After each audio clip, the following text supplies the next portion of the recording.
दोस्तों ये वीडियो अगर आपको ज़रूरत पड़े तो 5 बार देखिए, 10 बार देखिए, लेकिन आप प्रोसेस में मत भटकिए। मेहनत और मजदूरी का फ़र्क समझिए। अगर आप 2 साल 3 साल 4 साल से काम कर रहे फिर भी टीम बिल्ड नहीं हो रहा है ना, तो मजदूरी हो रही है। आप स्ट्रगल करने के लिए इस बिजनेस में नहीं आए थे, आप मेहनत करने के लिए आए थे, आप कामयाब होने के लिए आए थे, आप अचीवमेंट करने के लिए आए थे। अगर एक व्यक्ति कामयाब हो सकता है तो हर कोई हो सकता है, क्यों नहीं हो सकता? अगर कोई एक व्यक्ति कामयाब हुआ है तो आप भी हो सकते हैं। अगर आप इस प्रोसेस को अप्लाई करेंगे, डेफिनेटली मैं आपको बता दूं, आपको 100% फायदा मिलेगा। और इसमें आपको कहीं भी कुछ भी दिक्कत है, आप कमेंट्स में लिखिए, मैं आपको रिप्लाई करूंगा। Hi friends, I hope you all are doing very well. This is your friend and coach Chetan Chavda, motivational speaker and business coach. आज एक बहुत ही खास विषय पे बात करेंगे। दोस्तों, नेटवर्क मार्केटिंग बिजनेस में 2 चीजें हमें सीखनी होती है। सबसे पहला सीखना है लोगों को बिजनेस में लेके कैसे आए, और उसके बाद हमें सीखना होता है जो लोग हमारे बिजनेस में आए हैं उनको हम डेवलप कैसे करें, मतलब कि टीम कैसे बिल्ड करें। तो ऐसे देखने जाए तो इस पूरी इंडस्ट्री में सिर्फ 2 ही ट्रेनिंग है, एक रिक्रूटमेंट यानी कि लोगों को लेके कैसे आए, और दूसरा जो आए हैं हमारे साथ उनको तैयार कैसे करें, डेवलप कैसे करें, टीम कैसे बनाए। दोस्तों, लोगों को जोड़ना कोई बड़ी बात नहीं है। हर व्यक्ति 5, 10, 15 लोगों को जोड़ देता है, लेकिन टीम बनाना बहुत बड़ी बात है। टीम बनाना इस बिजनेस के लिए बहुत ज़्यादा ज़रूरी है। जो टीम बना पाता है वो कामयाब हो जाता है, और जो टीम नहीं बना पाता वो बिजनेस से गायब हो जाता है। तो आज मैं आपके साथ डिस्कस करूंगा और आपको स्टेप बाय स्टेप बताऊंगा कि आप एक बहुत बड़ी मजबूत टीम कम समय में कैसे बना सकते हैं। सबसे पहले, अगर आप इस चैनल में नए हैं तो पहले इस चैनल को सब्सक्राइब कर दीजिए। जैसे कि आपको पता है, इस चैनल में मैंने जितने भी वीडियो डाले हैं उसमें स्टेप बाय स्टेप आपको प्रोसेस बताया है। जैसे वो ऑब्जेक्शन हैंडलिंग है, या फिर प्लान दिखाना है, या प्लान दिखाने से पहले ज्वाइनिंग कराना है, या फिर ऑब्जेक्शन सोच के बताऊंगा उसको कैसे हैंडल करना है। अपनी टीम में प्लानर कैसे बना सकते हैं, डुप्लीकेशन कैसे करेंगे, डुप्लीकेशन की भी सीरीज है, लीडरशिप की भी सीरीज है। तो आज उसी प्रकार से मैं आपको स्टेप बाय स्टेप बताऊंगा कि आप नेटवर्क मार्केटिंग में एक बहुत बड़ी और मजबूत टीम कैसे बनाएंगे। देखिए, सबसे पहले, क्या टीम बनाना जरूरी है? नहीं, ये जरूरी नहीं है, ये कंपलसरी है, ये अनिवार्य है, क्योंकि नेटवर्क मार्केटिंग बिजनेस का नाम ही टीम बिल्डिंग बिजनेस है।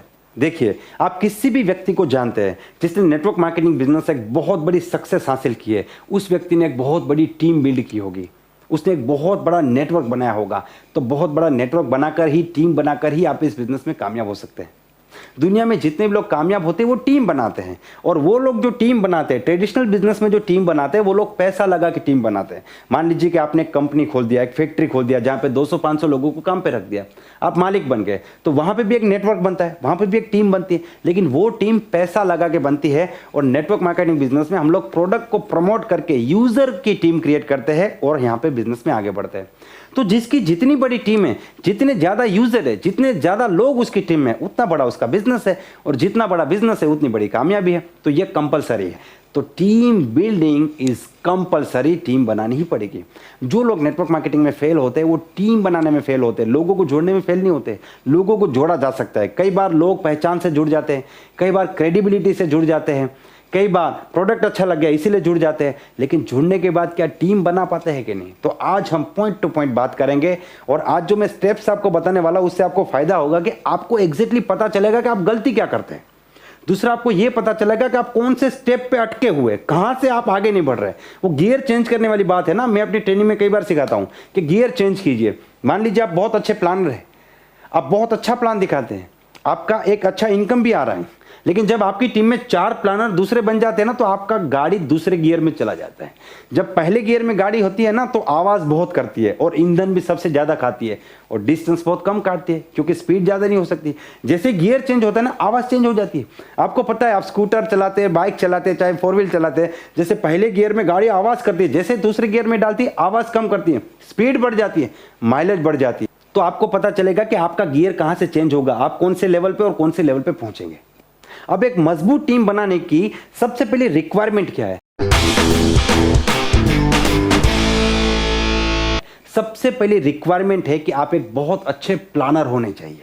जी हाँ दोस्तों, आपको अपने बिजनेस प्लान का प्रेजेंटेशन करना आना चाहिए, क्योंकि जब तक आपको प्लान दिखाना नहीं आता है ना, तब तक समझ लीजिए कि आपके पास हथियार है, बंदूक है, लेकिन आपको चलाना नहीं आता, तो आप उसका कुछ नहीं कर पाएंगे। आपको खुद प्लान दिखाना आना चाहिए, उसके बाद ही आप एक बहुत अच्छी टीम बना पाएंगे। और मैं तो यहां तक मानता हूं कि जिस दिन आप प्लान दिखाने के लिए पेन उठाते हैं ना, वो आपका बिजनेस में पहला दिन है। अगर आप इस बिजनेस में प्लान नहीं दिखा रहे अभी भी आप अपने अपलाइन के कंधों पे बंदूक रख के चला रहे तो समझ लीजिएगा आप अभी बिजनेस में है ही नहीं। आपका पहला दिन वो नहीं है जिस दिन आपने रजिस्ट्रेशन किया या जिस दिन आपने प्रोडक्ट लिया। आपका पहला दिन वो है जिस दिन आपने प्लान दिखाना शुरू किया, जिस दिन आपने पेन उठाया, वो आपका बिजनेस में पहला दिन है। अब टीम बनाने का सबसे पहला स्टेप है भीड़ खड़ी करना। To create crowd is our first step. अब आप बोलेंगे सर टीम में से भीड़ पे आ गए आप। देखिए टीम बाद में बनती है, टीम जो है ना वो भीड़ में से बनती है। पहले भीड़ खड़ी करनी पड़ती है। जब तक आपके पास इनफ लोग नहीं है, पूर्ति मात्रा में लोग नहीं है, तो आप टीम नहीं बना पाएंगे। क्योंकि टीम बिल्ड करने के लिए आपको लोगों का सिलेक्शन करना पड़ेगा। सिलेक्शन करने के लिए ऑप्शन तो होने चाहिए आपके पास। और मैं आपको बताना चाहता हूं, लोग भीड़ खड़ी करने में ही फेल हो जाते हैं। क्या होता है उनके साथ, लोग आते हैं, बिजनेस ज्वाइन करते हैं। मान लीजिए इस महीने 10 लोगों ने ज्वाइन किया तो 10 और लोगों ने बिजनेस छोड़ दिया। नए लोग जुड़ते जाते, पुराने लोग बिजनेस छोड़ते जाते। ये बहुत बड़ी समस्या है। मैं ऐसे लोग को देखता हूं जो 2 साल 3 साल 4 साल से काम करते हैं। 4 साल पहले भी अकेले प्लान दिखाते थे, आज भी अकेले प्लान दिखाते। 4 साल पहले भी थैला लेके घूम रहे थे, आज भी थैला लेके घूम रहे। उनका काम नहीं हो रहा है। क्यों? क्योंकि वो भीड़ खड़ी नहीं कर पा रहे। लोग आ रहे जा रहे, आ रहे जा रहे। उनकी टीम में डेड रेशियो बहुत ज्यादा है। उनका जो इनपुट रेशियो है, देखिए ये सारे फंडामेंटल है नेटवर्क मार्केटिंग के। Input ratio, output ratio, dead ratio. Input ratio जैसे आपकी टीम में कितने लोग इन हो रहे हैं, और आउटपुट रेशियो कितने लोग जा रहे हैं। देखिए आप कोई भी कंपनी कर ले, लोग जाएंगे, जाने वाले जाएंगे। वो एक कहावत है ना, जाने वाले को कौन रोक सकता है, वो हमारे लिए ही बनी है, तो उसको कोई रोक नहीं सकता। लेकिन हाँ, अगर आपकी सिस्टम अच्छी है, आपकी मीटिंग्स, ट्रेनिंग, सेमिनार, आपकी अपलाइन बहुत अच्छी है, तो जाने का रेशियो कम हो जाएगा। ठीक है, लेकिन लोग तो जाएंगे। तो जाना जो है उसको हम कम कर सकते हैं, लेकिन आना हमको बढ़ाना पड़ेगा। इनपुट रेशियो बढ़ाना पड़ेगा, तभी आप यहाँ पे भीड़ खड़ी कर पाएंगे, वरना भीड़ खड़ी नहीं होगी। अब भीड़ खड़ी करने के लिए क्या करना है, उसका सॉल्यूशन बताता हूं।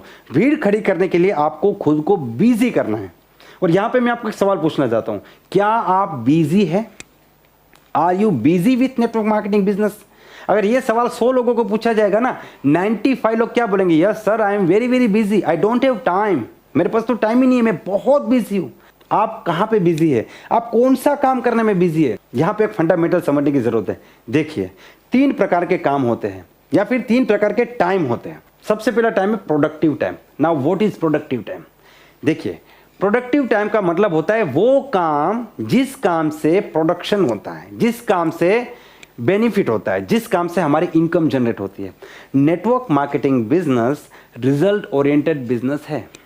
ये एफर्ट ओरिएंटेड बिजनेस नहीं है। ये नौकरी नहीं है कि आप 30 दिन करोगे तो आपको सैलरी मिलेगी, फिर काम हुआ कि नहीं हुआ, 30 दिन काम किया सैलरी मिलेगी, हाजिरी लगा दी सैलरी मिलेगी। ऐसा यहाँ पे नहीं होगा। यहाँ पे आप जो आउटपुट जनरेट करेंगे, आपकी टीम में प्रोडक्ट कितना सेल हुआ, आपकी टीम में ज्वाइनिंग कितना आया, आपका बिजनेस कितना हुआ, उसके ऊपर से आपका पे आउट बनता है। मान लीजिए एक व्यक्ति रोज के 4 घंटे काम करता है और एक व्यक्ति रोज के 8 घंटे काम करता है, लेकिन 8 घंटे वाले का आउटपुट कम है और 4 घंटे वाले का आउटपुट उससे डबल है, तो 4 घंटे काम करने वाला डबल पैसा कमाएगा क्योंकि आउटपुट उसका ज्यादा है। तो प्रोडक्टिव एक्शन आपकी कितनी है? जैसे कि प्रोडक्टिव एक्शन का मतलब है प्लान दिखाना। आपको और इसे थोड़ा डिटेल में समझने की जरूरत है। मान लीजिए क्रिकेट में एक ही मकसद है, रन बनाना। पूरा का पूरा गेम रन बनाने के लिए है। फील्डिंग, बैटिंग, बॉलिंग सब कुछ रन के इर्द गिर्द है। उसी प्रकार से आपका जो बिजनेस है उसमें सबसे ज्यादा मैटर होता है कि आपकी टीम में बिजनेस वॉल्यूम कितना आ रहा है, आपकी टीम में प्रोडक्ट कितना सेल हो रहा है, आपकी टीम में नया डिस्ट्रीब्यूटर कितना आ रहा है। इसी के ऊपर आपकी इनकम डिपेंडेंट है। तो ये जनरेट करने के लिए, ये बिजनेस जनरेट करने के लिए आप जो एक्शन लेते हैं उसको प्रोडक्टिव एक्शन कहा जाएगा। मान लीजिए कि आप किसी को प्लान दिखा रहे हैं, ये प्रोडक्टिव एक्शन है क्योंकि अगला बंदा अगर जुड़ गया तो आपका पेमेंट बनेगा। आप किसी को प्रोडक्ट सेल कर रहे हैं, ये भी प्रोडक्टिव एक्शन है, यहां से भी इनकम जनरेट होगी। तो ये सारी प्रोडक्टिव एक्शन है। आप किसी को इनवाइट कर रहे हैं, तो इनवाइट कर रहे तो आप प्लान के लिए अपॉर्चुनिटीज क्रिएट कर रहे हैं। आप किसी को फॉलोअप कर रहे हैं, क्लोजिंग कर रहे हैं, आप कहीं पे होम मीटिंग कर रहे हैं, ये सारे प्रोडक्टिव एक्शन है। लेकिन ज्यादातर लोग क्या करते हैं, पूरा दिन घूमते हैं, टाई पहनते हैं, अपलाइन को मिलते हैं, डाउनलाइन को मिलते हैं, मिलके बातचीत करते हैं, डिस्कशन करते हैं, इंटरनेट पे सर्वे करते हैं, कौन सी कंपनी अच्छी है, कौन सी कंपनी बढ़िया है, कौन सा लीडर का वीडियो कितना चला, कौन सा लीडर कामयाब हो रहा है, कौन सा लीडर किधर हो गया। इससे आपको पैसा नहीं आएगा। सर मैं बहुत पॉजिटिव हूं, पॉजिटिव रहने से पैसा नहीं आएगा, काम करने से पैसा आएगा। तो आपको काम करना पड़ेगा। आप देखिए खुद को कि आप जितना काम करते हैं उनमें से प्रोडक्टिव काम कितना है ना। What is active time? मान लीजिए आप सुबह 9 बजे घर से निकल गए और रात के 11 बजे तक ये बिजनेस करते हैं, तो 14 घंटा आपने काम किया एक्टिव टाइम। आप 14 घंटे इस बिजनेस में एक्टिव है। 14 hours is your active time. लेकिन आपको पे आउट एक्टिव टाइम का नहीं मिलता। अब आप देखिए कि आपने जो 14 घंटे एक्टिव टाइम था उसमें प्रोडक्टिव टाइम कितना था। क्या आज आपने किसी को प्लान दिखाया? क्या आपने आज किसी को प्रोडक्ट सेल किया? क्या कहीं पे होम मीटिंग की? क्या कहीं पे फॉलो किया? कितने लोगों को फोन पे इनवाइट किया? ये सब प्रोडक्टिव टाइम है, और प्रोडक्टिव टाइम में आपको बिजी होना है। आप अकेले एक्टिव टाइम में बिजी रहेंगे तो इससे आपका काम नहीं होने वाला। तीसरा टाइम है डेवलपमेंट टाइम। जैसे आप अपनी टीम में किसी को प्लान करना सिखा रहे हैं, किसी को इनवाइट करना सिखा रहे हैं, किसी का लिस्ट बिल्डिंग कर रहे हैं, किसी को ऑब्जेक्शन हैंडलिंग सिखा रहे हैं, किसी को बिजनेस का विजन बता रहे हैं, बिजनेस में उसको परमानेंट कर रहे हैं, तो ये सारा आपका डेवलपमेंट टाइम है। ये भी जरूरी है। ये कैसे करना है? जैसे दोपहर का जो टाइम है, मान लीजिए बहुत गर्मी है, कहीं पे मीटिंग नहीं हो सकती, कोई मिल नहीं सकता, तो उस टाइम पे आप अपनी किसी डाउनलाइन को साथ बिठाइए, प्रैक्टिस कीजिए। ये डेवलपमेंट टाइम है, ये भी जरूरी है। तो सबसे ज्यादा महत्वपूर्ण है आपका एक दिन में 2 से 3 घंटा आपका प्रोडक्टिव टाइम होना चाहिए, उसके बाद आपका डेवलपमेंट टाइम होना चाहिए, और बाकी जो बचा वो सब एक्टिव टाइम है। तो आपको मैक्सिमम टाइम में प्लान दिखाने में बिजी रहना पड़ेगा। तो बिजी तो आप है, लेकिन कहां पे बिजी है? अगर आप डेली प्लान शो नहीं कर रहे हैं तो समझ लीजिए कि आप एक बहुत बड़ी टीम नहीं बना पाएंगे, आप गलत डायरेक्शन में हैं। आप अपने आप से जो उम्मीदें लगा के बैठे वो उम्मीदें पूरी नहीं होगी। देखिए, मैं सीधी सीधी बात बोलता हूं, दुख लगे तो मुझे माफ कर दीजिए, लेकिन ये हकीकत है। मैं नहीं चाहता कि आपका समय बिगड़े, क्योंकि आपका समय बिगड़ने वाला अगर आप डेली प्लान नहीं दिखाएंगे। इसके बहुत से फायदे हैं। अगर आप डेली प्लान दिखाते हैं, आपकी टीम आपको कॉपी करती है, वो भी डेली प्लान दिखाते हैं। देखिए, हर चीज कॉपी होती है, because this is a copycat marketing. तो आप जो करेंगे आपकी टीम भी वही काम करेगी। तो सबसे पहला स्टेप है आपको खुद को बिजी होना है। कहां पे बिजी होना है? प्लान दिखाने में बिजी होना है। यस और नो? अब बिजी होना कैसे? कैसे आप मैक्सिमम प्लान अपनी टीम में दिखा पाएंगे, वो भी मैं आपको बताता हूं। देखिए, कुछ गलती, सबसे पहले गलती मैं आपको बताता हूं कि लोग यहां पे गलती क्या करते हैं। लोग क्या करते हैं, बहुत पहले डुप्लीकेशन करना स्टार्ट कर देते हैं। भीड़ खड़ी करने से पहले डुप्लीकेशन करना स्टार्ट कर देते हैं। कैसे? मान लीजिए आपके पास 5-10 लोग ही है और आप उनको डुप्लीकेट करना चाहते हैं। अब आप उनसे उस प्रकार का कमिटमेंट ले नहीं पाएंगे, क्योंकि आपके पास ऑप्शन नहीं है ना, और उनको भी पता है आपके पास ऑप्शन नहीं है। तो वो लोग भी अपने ईगो से काम करेंगे, उनको पता है कहां जाओगे आप, उन्हीं के पास जाओगे। तो इसीलिए भीड़ खड़ी करना बहुत ज्यादा जरूरी है कि जब आपके पास 100-150 ऑप्शन हो गए तो आप वहां से लोगों को सिलेक्ट कर सकते हैं कि किसको डुप्लीकेट करें और किसको डुप्लीकेट ना करें। इसीलिए पहला जो स्टेप है वो भीड़ खड़ी करना है। भीड़ खड़ी करना बहुत ज्यादा जरूरी है। अब आप खुद को बिजी कैसे रखेंगे? देखिए, यहां पे भी मैं आपको बताता हूं। मान लीजिए कि आप मिस्टर ए के साथ काम करें, आपके पास एक ही डाउनलाइन मिस्टर ए। अब उसके लिस्ट पे काम करके आपने मिस्टर बी को ज्वाइन किया। अब ज्यादातर लोग क्या गलती करते हैं, बी को बोलते हैं देखिए ए आपकी अपलाइन है, आप इनको फॉलो कीजिए, और ए को बोलते हैं ये आपकी टीम है, लीडर बनो। ये आपकी गलती है। आप बी को बोलिए कि सर कुछ भी दिक्कत है मुझे फोन कीजिए, मैं हूं। बी की टीम में से सी ने ज्वाइन किया, सी को बोलिए कुछ भी काम है मुझे फोन कीजिए। सी की टीम में से डी ने ज्वाइन किया, डी को बोलिए कुछ भी काम है मुझे कॉल कीजिए। अब ए भी आपको फोन कर रहा है, बी भी आपको फोन कर रहा है, सी भी आपको, डी भी आपको। कुछ लोग को हेडेक लग रहा है, ये हेडेक नहीं है, ये खुद को बिजी करने का तरीका है। जब तक 30 से 40 लोग आपको डायरेक्टली कॉल नहीं करते तब तक आप ये काम करते जाओ। इससे क्या होगा पता है? अब आपको कॉन्टेक्ट ढूंढने जाने की जरूरत नहीं है। आप सुबह उठोगे आपको कॉल आएगा, सर 2 लोगों को प्लान दिखाना है। दोपहर को किसी का फोन आया, सर 4 लोग को प्लान दिखाना है। आपका पर डे 8 से 10 प्लान होगा ही होगा, और पर डे 8 से 10 प्लान होगा तो दूसरा काम करने का आपके पास टाइम नहीं होगा। और यही तो मैं चाहता हूं कि दूसरा काम करने का आप टाइम निकालो ही नहीं। आपका मैक्सिमम टाइम प्रोडक्टिव काम के पीछे जाना चाहिए, प्रोडक्टिव एक्शंस के पीछे जाना चाहिए, और यही हमको करना है। तो जब आप पर डे के 8 से लेकर 10 प्लान दिखाते हैं तो पर डे की 2, 3 या 4 ज्वाइनिंग आना शुरू हो जाएगा। और जब आप इतनी मेहनत करेंगे, इतने काम करेंगे, तो आपकी टीम भी इसको कॉपी करना स्टार्ट कर देगी, वो भी आपकी तरह प्लान दिखाना शुरू कर देंगे। तो होगा क्या, एकदम से बहुत से लोग आपकी टीम में आ जाएंगे और एक भीड़ खड़ी हो जाएगी। मान लीजिए पर डे की 5 ज्वाइनिंग आती है तो महीने की 150 ज्वाइनिंग। अब आप खुद अपने आप से एक सवाल पूछिए। थोड़े दिन पहले मैं एक जगह पे था, एक लीडर को मैंने पूछा कि आपकी टीम में कितने प्लानर है? उन्होंने कहा मेरी टीम में 20 प्लानर है। पिछले महीने आपकी टीम में कितने लोगों ने ज्वाइन किया? पिछले महीने मेरी टीम में 20 लोगों ने ज्वाइन किया। मतलब एक व्यक्ति ने एक व्यक्ति को ज्वाइन कराया, 20 प्लानर ने मिलकर 20 लोगों को ज्वाइन किया। मतलब एक व्यक्ति ने एक व्यक्ति को ज्वाइन कराया पूरे महीने में। अब एक व्यक्ति को ज्वाइन कराने के लिए कितने प्लान दिखाने पड़ते हैं? लॉ ऑफ एवरेज बोलता है 3 प्लान दिखाने पड़ते हैं। तो एक व्यक्ति को ज्वाइन करने के लिए, मतलब उनकी टीम में 20 प्लानर थे, 20 लोग ज्वाइन हुए, मतलब टोटल प्लान कितने हुए? 60 प्लान हुए। 20 लोगों को ज्वाइन कराने के लिए 60 प्लान हुए। अब ये 60 प्लान करने के लिए प्लानर कितने हैं? 20। मतलब एक प्लानर ने 3 प्लान दिखाए, एक प्लानर ने 30 दिन में 3 प्लान दिखाए, मतलब 10 दिन में 1 प्लान दिखाया। जबकि मैं क्या सिखा रहा हूं आपको? एक दिन में 10 प्लान। ये उल्टा है पूरा। जब तक ये उल्टा का सीधा नहीं होगा आप बड़ा टीम नहीं बनेगा, कामयाब नहीं बनोगे, दूसरे लोगों की फोटो पोस्टर देखते रहोगे, उनके फैन बनते रहोगे, लेकिन आप कभी भी बड़े स्टेज पे नहीं जा पाओगे। इस गेम को समझिए। मुझे बड़ा दुख होता है, मैं लोगों को देखता हूँ ये गलती करते हैं। प्लान दिखाने का बिजनेस है, काम करने का बिजनेस है। अच्छा कोई पूछता है सर कब तक प्लान दिखाना है। ये तो ये सवाल हो गया कि सर दरिया में गिरा हूं कब तक तैरना पड़ेगा। भाई जब तक किनारा नहीं आता तब तक तैरना पड़ेगा, बहुत सिंपल बात है।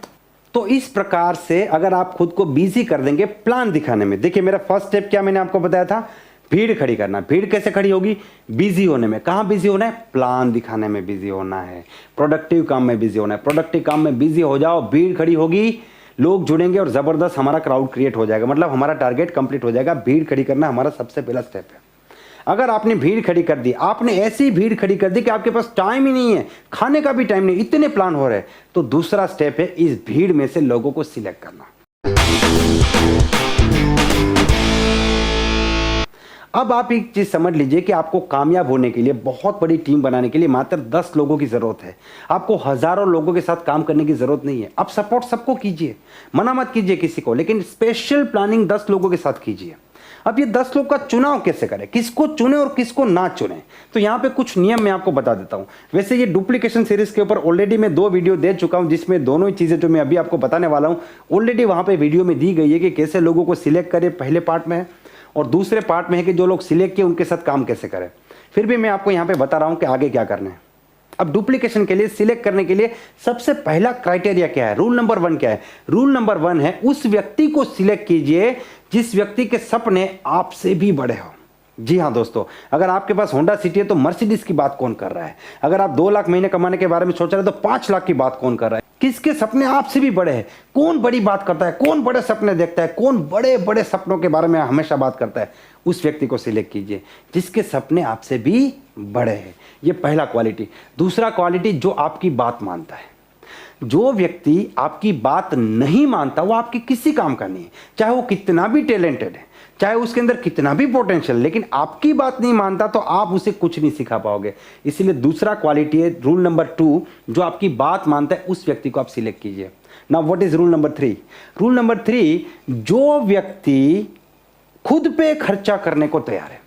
देखिए कुछ लोग क्या करते हैं, बड़े सपने देखते हैं, बड़ी बड़ी बात करते हैं, आपके आसपास घूमते हैं, लेकिन 100 रुपया सेमिनार टिकट का बोलता है सर आप दे दीजिए, सेमिनार है दूर है, 100 रुपये का खर्चा होगा, नहीं आएंगे, 50-100 रुपये का खर्चा करते हैं। देखिए नेटवर्क मार्केटिंग में लीडर के सामने बहुत बड़ी चैलेंज क्या है पता है?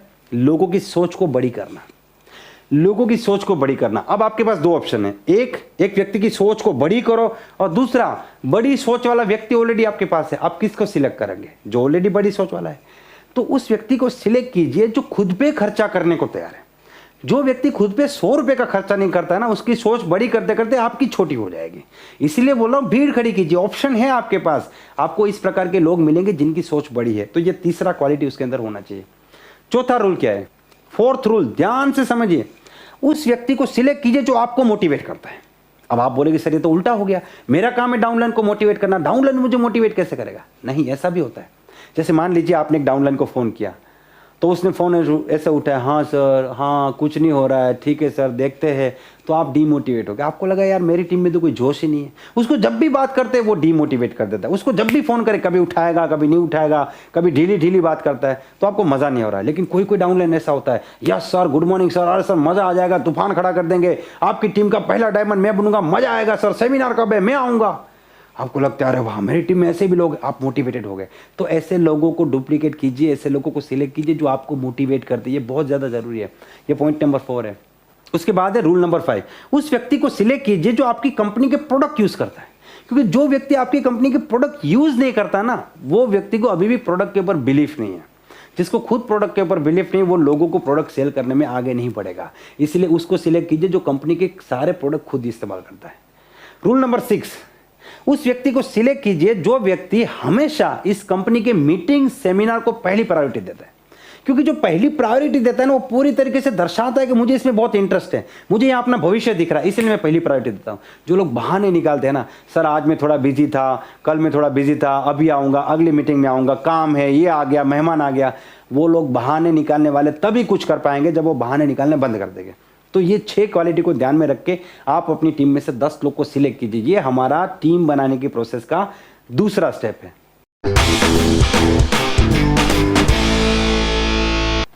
अब तीसरे स्टेप पे क्या करेंगे, जिन लोगों को आपने सिलेक्ट किया है उन लोगों को डुप्लीकेट कीजिए। तो डुप्लीकेट करने से पहले आप उनके साथ एक काउंसलिंग मीटिंग कीजिए और उनके साथ काउंसलिंग मीटिंग करके अपने इरादे बताइए। आप उनको क्लियरली बताइए कि देखिए मेरी बहुत बड़ी टीम है, इतने सारे लोग हैं, लेकिन इस टीम में से मैं कुछ लोग को सिलेक्ट कर रहा हूँ जिनके साथ मैं स्पेशल काम करूंगा, जिनको लेके एक बहुत बड़ा टीम खड़ा करेंगे, जिनके पीछे एक स्पेशल प्लानिंग, एक स्ट्रेटेजी होगी, एक स्पेशल तरीके से काम होगा, जिनको मैं सब कुछ सिखाऊंगा और जिनको अगले 3 से 4 साल में डेफिनेटली सक्सेस मिलने वाली है, कामयाब बना दूंगा, बहुत बड़े लेवल पे लेके जाऊंगा। और बहुत खुशी की बात है कि आपका नाम उसमें है, मैंने आपका सिलेक्शन किया है। मुझे लगता है आप एक बहुत बड़े कामयाब व्यक्ति बन सकते हो, लेकिन मेरे लगने से कुछ नहीं होगा। क्या आपको लगता है? क्या आप इस बिजनेस में आगे बढ़ना चाहते हो? ये सवाल पूछना बहुत ज़रूरी है। और उनको सुनिए, क्या वो सच में आगे बढ़ना चाहते हैं कि नहीं। कई बार आपका सिलेक्शन गलत भी हो सकता है। उनके बाद जब वो बोलते हैं नहीं सर मुझे भी बहुत आगे बढ़ना है, तो उनको बोलिए कि देखिए ये 3 से लेकर 4 साल का प्रोसेस है। इस प्रोसेस की शुरुआत करने के लिए आपको मुझे कुछ कमिटमेंट्स देने पड़ेंगे। यहाँ पे आपको कमिटमेंट लेना है। देखिए अपलाइन का काम होता है कमिटमेंट लेना। अगर आपको कमिटमेंट देने का बहुत शौक होता है ना, अंदर से होता है ना कि मुझे कमिटमेंट देना है, तो अपनी अपलाइन को दीजिए, डाउनलाइन को मत दीजिए। जो लोग पागल होते हैं ना वो डाउनलाइन को कमिटमेंट देते हैं, बिंदास हो जाओ, मैं बैठा हूं, चिंता मत करो, तुम कामयाब हो जाओगे। तो फिर डाउनलाइन बिंदास हो जाते हैं। डाउनलाइन से कमिटमेंट लो, अपलाइन को कमिटमेंट दो। ये सारे बेसिक्स है नेटवर्क मार्केटिंग के, ये आपको सीखने पड़ेंगे और ये आपको दुनिया की किसी किताब में नहीं मिलेंगे। ये प्रैक्टिकल नॉलेज से ही आपको पता चलेगा। कौन कौन से कमिटमेंट लेंगे? सबसे पहला कमिटमेंट कि अगले 4 से 5 साल जब तक आप कामयाब नहीं होते, ना आप कंपनी बदल सकते ना मैं बदलूंगा। क्योंकि होता क्या है, आप जिसके पीछे मेहनत करते हो 6 महीने बाद कंपनी बदल देते हैं। आपके 6 महीने बेकार हो गए, 1 साल बेकार हो गया, 2 साल बेकार हो गया, फिर 0 से स्टार्ट करेंगे। तो पहले ही पूछ लो कि भाई कंपनी बदलना तो बदलो, कोई बात नहीं, लेकिन अगर पूरी ईमानदारी से काम करना है तो मैं आपको अपनी 10 लोगों की टीम में ले रहा हूं। दूसरा कमिटमेंट कि यहां पे आपका और मेरा कम्युनिकेशन प्रॉपर होना चाहिए। डेली सुबह मैं आपको कॉल करूंगा, आपका फोन उठना चाहिए। अगर नहीं उठा पाए तो बैक कॉल करना है, आपको पूरी तरीके से रिस्पॉन्स करना है। क्योंकि आप रिस्पॉन्स ही नहीं करेगा बंदा, आप उसको कुछ सिखा नहीं पाएंगे, ठीक है। और रोज रात को सोने से पहले आपको मुझे कॉल करना है। इस प्रकार से हमारा कम्युनिकेशन डेली चलेगा, चाहे कुछ भी हो जाए, तूफान आ जाए, बारिश आ जाए, कर्फ्यू हो जाए, डेली हमारा कम्युनिकेशन रहेगा। ये दूसरा नियम है। तीसरा कमिटमेंट आपको क्या लेना है? तीसरा कमिटमेंट आपको लेना है कि अगले 4 से 5 साल तक मैं आपको गाइड करूंगा। मेरा काम है रास्ता दिखाना, चलना आपको खुद है, मैं आपको सब कुछ सिखाऊंगा, करना आपको खुद है। आप ये नहीं बोलेंगे सर आप कीजिए आप कीजिए, आपको खुद करना पड़ेगा।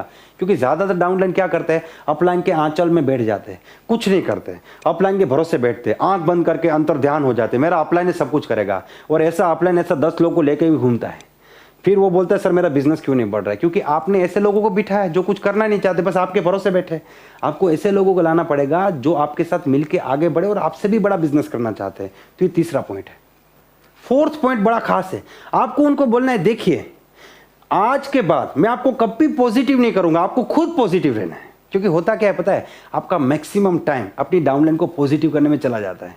अगर एक बार बंदा पॉजिटिव हो गया तो आगे कुछ बिजनेस की बात हो, प्लानिंग हो, काम हो, लेकिन वो बार बार नेगेटिव हो जाता है। तो आप पहले ही बोल दीजिए देखिए भाई ये आपके सपने, आपको हमेशा पॉजिटिव रहना, मैं भी पॉजिटिव रहूंगा, ना आप डिमोटिवेट होगे ना मैं डिमोटिवेट होऊंगा। तो इस प्रकार का कमिटमेंट आपको पहले ले लेना है। 5वां कमिटमेंट, आज के बाद इस बिजनेस की हर मीटिंग, हर सेमिनार आपके लिए पहली प्रायोरिटी होगी, मेरे भी पहली प्रायोरिटी होगी। हम कभी बहाना नहीं निकालेंगे, ना मैं निकालूंगा ना आप निकालेंगे। ये कमिटमेंट पहले ले लीजिए, उसके बाद दिक्कत नहीं आएगी। 6ठा कमिटमेंट कि आप मुझे कभी कुछ नहीं सिखाओगे, मैं जैसा बोलूंगा वैसे होगा। सोच लीजिए, क्योंकि आप मेरे लीडर है और मैं आपको जो बोलूंगा वो आपको करना है। क्योंकि होता क्या है पता है, जिनके साथ आप काम करते हैं वो आपको सिखाना शुरू कर देते हैं, और जो आपको सिखाना शुरू कर देते हैं उसको आप कुछ नहीं सिखा पाओगे। तो ये 6 कमिटमेंट लेने के बाद आप काम करना शुरू करें। उसके बाद भी आप चेक कीजिए, जैसे 3 दिन 4 दिन आपने फ़ोन किया, फ़ोन उठाता है कि नहीं, कोई बात बताओ, वो बंदा बात फॉलो करता है कि नहीं। अगर आपको 4-5 दिन में लगता है कि आपका सिलेक्शन गलत है, आपका बंदा आपकी बात नहीं मान रहा है, प्रायोरिटी नहीं दे रहा है, आपका फ़ोन नहीं उठा रहा है, तो फिर आपको अगला बंदा सिलेक्ट करना चाहिए। तो ऐसे 10 लोगों को चुनने के लिए आपको लगभग 20-25 लोगों को सिलेक्ट करना पड़ेगा, उनके साथ ये प्रोसेस करना पड़ेगा। तो ये हमारा 3rd स्टेप था, जिसमें हमने 10-12 लोगों के साथ कमिटमेंट लेकर काम करना शुरू किया। अब 4th स्टेप में क्या करेंगे? 4th स्टेप में हमें उनको प्रैक्टिकली हर चीज सिखाना शुरू करना पड़ेगा। अब यहां पे सिखाने में मैं आपको बताना चाहता हूं आप सिखा कैसे सकते हैं। देखिए मैं आपको प्रोसेस बता रहा हूं, उस प्रोसेस से आप कुछ भी सिखा सकते हैं। आपने देखा होगा कि जंगल में शेर जो होता है वो अपने बच्चे को शिकार करना कैसे सिखाता है। शेर क्या करता है, जंगली भैंसे को पहले आधा मार देता है, शुरुआत में तो पूरा ही मार देता है, फिर बच्चों को बोलता है जाओ खाओ, पहले खाना सिखाता है बच्चों को, ठीक है। उसके बाद क्या करा है, जैसे जंगली भैंसा है और कोई भी जानवर है, उसके पाँव के ऊपर अटैक करेगा, गले के ऊपर अटैक करेगा, उसको आधा मार देगा, 90% तक मार देता है, फिर थोड़ा थोड़ा वो तड़प रहा है, बच्चों को बोलता है जाओ इसको पूरा मारो और खाओ। ऐसे करते करते करते शेर क्या करता है, बच्चों को पूरा शिकार करना सिखाता है। अब मान लीजिए शेर ने पहले दिन बच्चों को जंगली भैंसे के सामने भेज दिया कि जाओ इसका शिकार करो, क्या होगा, बच्चों का शिकार हो जाएगा, भैंसा बच्चों को मार देगा। इसीलिए डुप्लीकेशन का जो प्रोसेस है वो भी इस प्रकार से होता है। जैसे आपको किसी को तैरना सिखाना है, स्विमिंग सिखाना है, तो आपको उसको लेके पानी में जाना पड़ेगा। आप इसको मोटिवेट करोगे, जाओ तुम तैरो, जाओ कूद जाओ गंगा मैया में, हर कोई तैर सकता है, इसने तैरा उसने तैरा, मैं तैर गया, कुत्ता भी तैरता है, तुम तो फिर भी इंसान हो, तैरो, और आपका डाउनलाइन जाके पानी में कूद गया, वो वापस नहीं आएगा।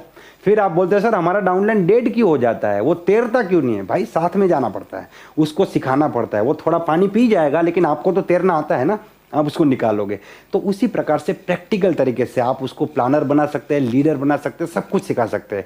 आपको उसको प्लान करना सिखाना है, ड्रेस कोड सिखाना है, मीटिंग ऑर्गेनाइज करना सिखाना है, होम मीटिंग करना सिखाना है, टीम मीटिंग करना सिखाना है, ग्रुप मीटिंग करना सिखाना है, सेमिनार ऑर्गेनाइज करना सिखाना है, सेमिनार में स्पीच देना सिखाना है, ट्रेनिंग देना सिखाना है, और उसके बाद जो आपने किया वो करना सिखाना है।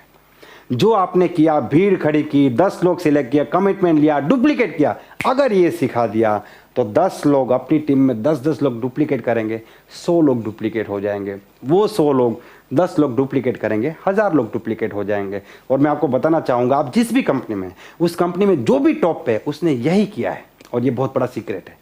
ये मैंने आपको पहले दिन से, जहाँ पे आप प्लान करना शुरू करें वहाँ से आप बहुत बड़ा बिजनेस करेंगे ना, उसका पूरा प्रोसेस बता दिया।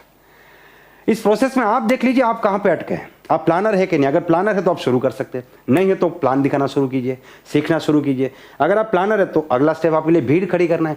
भीड़ खड़ी करने के लिए आपको कहाँ क्या करना है, बिजी होना है। कहाँ पे, हमने आपको बताया था, active time, development time, productive time. Productive time में बिजी होना है, प्रोडक्टिव टाइम में बिजी हो जाइए, भीड़ खड़ी कीजिए, भीड़ खड़ी करने के बाद सिलेक्शन कीजिए, सिलेक्शन के बाद डुप्लीकेशन कीजिए। दुनिया का एक उसूल है, जो आपको आता है दूसरे को सिखा सकते हैं। आपको तैरना आता है, आप दूसरे को तैरना सिखा सकते हैं। आपको साइकिल चलाना आता है, आप दूसरे को साइकिल चलाना सिखा सकते हैं। आपको बाइक चलाना आता है, वो सिखा सकते हैं। आपको खाना बनाना आता है, वो सिखा सकते हैं। आपको कोई भाषा आती है, वो भी आप सिखा सकते हैं। जो आपको आता है आप दूसरे को सिखा सकते हैं, क्योंकि आपके लिए वो खेल है, बिल्कुल आसान है। अगले के लिए डिफिकल्ट है, आपके लिए बहुत ही आसान है। It is very easy for you because you know it very well. तो आपको जो आता है आप दूसरे को सिखा सकते हैं। तो बस वही है, आपको दिन में 10 प्लान करना आता है, आप सिखा दीजिए उसको। आपको बिजी होना आता है, सिखा दीजिए। आपको डुप्लीकेट करना आ गया, आप सिखा दीजिए। बस इतने में पूरा नेटवर्क मार्केटिंग आ गया। ये जो प्रोसेस है, यही प्रोसेस है जीरो से हीरो बनने की, यही प्रोसेस है आम आदमी से खास आदमी बनने की। आप बन सकते हो, हजारों लोग बने, आप बन सकते हो, अगले व्यक्ति आप भी हो सकते हो। और मेरी उम्मीद है, मेरी दुआएं आपके साथ है। मैं चाहता हूं कि आप आगे बढ़े और आप हजारों लाखों लोगों को भी ये ज्ञान दें और उनको भी सिखाएं। दोस्तों, ये वीडियो अगर आपको जरूरत पड़े तो 5 बार देखिए, 10 बार देखिए, लेकिन आप प्रोसेस में मत भटकिए। मेहनत और मजदूरी का फर्क समझिए। अगर आप 2 साल 3 साल 4 साल से काम कर रहे फिर भी टीम बिल्ड नहीं हो रहा है ना, तो मजदूरी हो रही है। आप स्ट्रगल करने के लिए इस बिजनेस में नहीं आए थे, आप मेहनत करने के लिए आए थे, आप कामयाब होने के लिए आए थे, आप अचीवमेंट करने के लिए आए थे। अगर एक व्यक्ति कामयाब हो सकता है तो हर कोई हो सकता है, क्यों नहीं हो सकता? अगर कोई एक व्यक्ति कामयाब हुआ है तो आप भी हो सकते हैं। अगर आप इस प्रोसेस को अप्लाई करेंगे, डेफिनेटली मैं आपको बता दूं, आपको 100% फायदा मिलेगा। और इसमें आपको कहीं भी कुछ भी दिक्कत है, आप कमेंट्स में लिखिए, मैं आपको रिप्लाई करूंगा। मुझे पूरा भरोसा है ये वीडियो आपको पसंद आया है। अगर ये वीडियो आपको पसंद आया है तो इस चैनल को सब्सक्राइब कर दीजिए, वीडियो को लाइक कर दीजिए और इस वीडियो को उन लोगों तक जरूर भेजिएगा जिनको इनकी जरूरत है। Wish you all the best and be the best.